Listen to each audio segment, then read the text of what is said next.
আমাদের মহিলাগুলা যতই উপদেশ দেন, যারা ইসলামকে সাদরে গ্রহণ করে নিয়েছেন তারাই কেবল পর্দা করতে পারে, তারাই কেবল হালাল হারাম বেছে চলতে পারে। ওই পুরুষগুলো যারা দাঁড়িয়ে রেখেছেন, মানে আপনি অন্তরকে প্রসারিতভাবে ইসলামটাকে নিয়েছেন, যারা টাকনার উপরে প্যান্ট, যারা নেশা থেকে মুক্ত, যারা যে কোনো ধরনের যতটা পাপ থেকে আপনি বেঁচে আছেন, আপনি ততটা ইসলামকে প্রাধান্য দিয়েছেন বিদায় এতটা প্রাধান্য পেয়েছে। আর আমরা যতটা ইসলাম ছেড়ে দিচ্ছি ওই জায়গাগুলো তো আমাদের ঘাটতি আছে। না, আমাদেরকে কি করতে হবে? সময় কিন্তু খুব কম, আমাদের সময় ফুরিয়ে যাচ্ছে, নতুন করে ইসলাম নাজিল হবে না। এই কথাগুলো আমরা বারবার বলি। এই জন্য সৎ হইলে আপনি নিজে থেকে সৎ। বাস্তব অর্থে কি জানেন, আমরা এটা মাঝে মাঝে আশ্চর্য হয়ে যাই। আমরা অনেক সময় যুবকদেরকে শাসাই, আমরা অনেক সময় বেপর্দা মহিলাদেরকে বা অন্যদেরকে আমরা অনেক তিরস্কার করি, কিন্তু আপনি বাস্তব প্রেক্ষাপটটা দেখেন।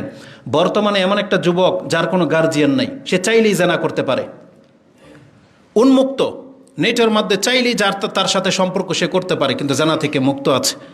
তার ইমানটা আপনি কি মনে করেন, কিভাবে মাপবেন? যেখানে সাহাবা একরামদের যুগে একটা বেপর্দা মহিলা রাস্তায় হাঁটতো না, তাদের মিউজিকের কোনো ব্যাপার ছিল না, মোবাইল খুললেই ল্যাংটা আসতো না, তার ইমান ধরে রাখাটা সহজ। কিন্তু তাদের যুগেও আবু হুরায়রা রাদিয়াল্লাহু তাআলা আনহু, তিনি এবং তার সঙ্গীরা যখন সিয়াম পালন করতেন, কোনো একদিন জালাসাফিল মসজিদ বলা হয়েছে, তারা মসজিদে অবস্থান করত এবং বলতো নুতাহহিরু সিয়ামানা, আমরা আমাদের সিয়ামকে পবিত্র রাখার জন্য মসজিদে অবস্থান করতেছি। অথচ তাদের সিয়াম নাপাক হয়ে যাওয়ার মতো তেমন কিছুই ঘটে নাই, আর আমরা আমাদের নাপাকি বস্তু সাথে নিয়ে ঘুরি।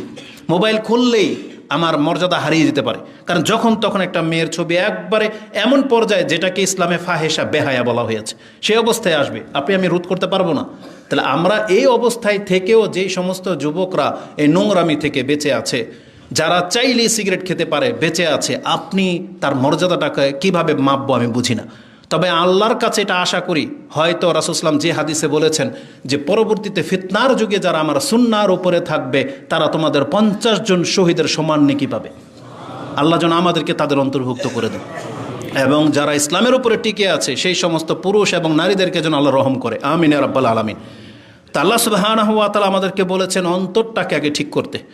অন্তরটা ঠিক হওয়াটা এটা জরুরি, কারণ আজকে আমরা যদি অন্তর থেকে ইসলাম পালন না করি, কোনো উপদেশ আপনার কোনো কাজে আসবে না।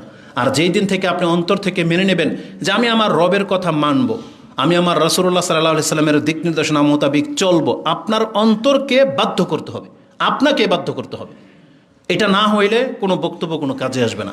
এই জন্য আমরা অন্তত, আমি মনে করি, আমি ছোট হলেও আমি যে কথাগুলো বলি, আমাদের শ্রবণ শক্তি যদি কাজে লাগায়, আমাদের শ্রোতারা যদি এই কথাগুলো মেনে নেয়, হতে পারে একটা সময় আমাদের অনেক বড় একটা বেনিফিট পাবো, বা একটা মানুষের কথা শুনতে পাবো যে আপনার কথাটা আমরা মেনে নিয়েছিলাম এবং আমাদের অনুসারী বেশি। এভাবে ইনশাল্লাহ দিন পরিবর্তন হওয়া সম্ভব, বাংলাদেশের চিত্র পরিবর্তন হওয়া সম্ভব। প্রত্যেকটা খুতবায় যদি বা প্রত্যেকটা বক্তা থেকে যদি 100 জন শুধরে যায়, আলহামদুলিল্লাহ আমাদের সালাফি আলেম 100-র ওভার আছে। তার মানে প্রত্যেকটা খুতবায় 10 জন করে শুধরালে 10 বছর লাগবে না বাংলাদেশ ইসলাম প্রতিষ্ঠিত হতে। আল্লাহ তুমি তৌফিক দান করো, আমিন। তো আল্লাহ বলেছেন যার অন্তরটাকে যে পবিত্র করলো এই ব্যক্তি হচ্ছে সফল কাম।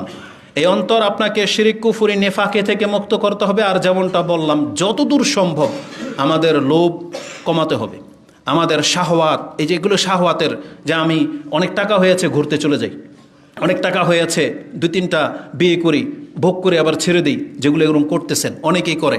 নেশা যারা করে, নারী সংক্রান্ত বিষয় এবং আমোদ প্রমোদ, কিছু একটা অনুষ্ঠান হলে আজকে পয়সাওয়ালাদের চরিত্র কেমন হয়ে গেছে, কোনো রিজন নাই অনুষ্ঠান করার, খামাখা সে খাতনা করিয়েছে, অনুষ্ঠান দিয়ে বসে আছে। মেয়ের নাক বিন দিয়েছে, অনুষ্ঠান দিয়ে বসে আছে। মেয়ের প্রথম হায়েজ হয়েছে, অনুষ্ঠান দিয়ে বসে আছে। লা হাওলা ওয়ালা কুওয়াতা ইল্লা বিল্লাহ।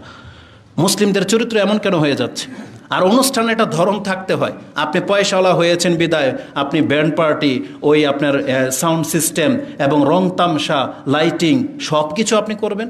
আপনাকে তো ইসলামের একটা হুদুদ দিয়ে দেওয়া হয়েছিল, আপনি তাহলে না মানলে এই বিধানগুলো কার জন্য, এটা আপনাকে বুঝতে হবে। যারা আল্লাহর বিধান মানে তারাই তো মুসলিম, আর আপনি বিধান না মানলে তাহলে আপনি কোন ধর্ম তালাশ করতেছেন? আফা হুকমাল জাহিলিয়াতি ইয়াবগুন, আল্লাহ বলেছে তারা কি তাহলে ওই জাহেলিয়াতের রীতিনীতি কামনা করে? ওমান আহসানু মিনাল্লাহি হুকমান লিকাউমি ইউকিনুন, আল্লাহর চাইতে উত্তম বিধান একটা বিশ্বাসের জন্য আর কে দিতে পারে? আল্লাহ বলেছেন আল্লাহর চাইতে আর কে সাজাতে পারে একটা বিধান? তাহলে আল্লাহ সুবহানাহু ওয়া তাআলা কে আমাদের চরিত্রগত দৌহিক আমাদের চাহিদার খেয়াল রাখে নাই? আল্লাহ সব কিছু খেয়াল রেখেছে। আল্লাহ তো প্রথমে বলে দিয়েছে লজ্জাস্থানকে হেফাজত করতে হবে।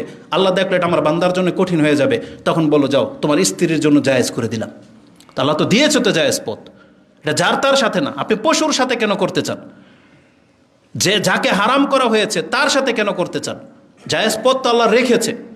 আল্লাহ যদি না রাখতো তাহলে আপনি বলতেন যে আমাদের ইসলাম আমাদের উপরে বেশি বাড়াবাড়ি করেছে।